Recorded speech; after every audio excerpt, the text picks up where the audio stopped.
Salas dihita bangsa Batak. Saya Rismon Raja mengatur sirait. Saya di medsos itu membuat sebuah postingan melalui sebuah tulisan atau video tidak pernah menghapus. Saya harus bertanggung jawabkan itu. Beda dengan organisasi pemuda Batak Bersatu yang notabene kemarin mengatakan siap membela Ito Boru Manulang yang dipersekusi oleh FPI.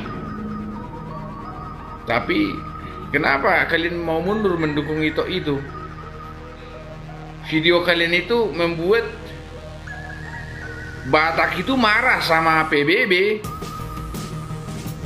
Pengurus pemuda Batak Bersatu, mau kalian itu apa sebenarnya sekarang?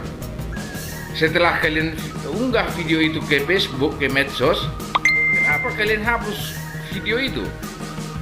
Kalau kalian tidak punya darah, jangan dong mudah-mudahan lah gak usah bawa-bawa nama orang Batak lah. Sangat memalukan itu. Ya, borosong dong mudah-mudahan pasok bu masih ijabu mau menang mangula mau selesai. Sangat memalukan itu. Udah ku dengar tadi video itu, sangat memalukan sekali itu. Tapi tiba-tiba kalian hapus video itu. Ya, salam, saya siap mendukung siapapun yang terjulumi dari suku Batak. Saya akan siap mendukung melalui secara langsung dan secara spiritual. Saya akan dukung.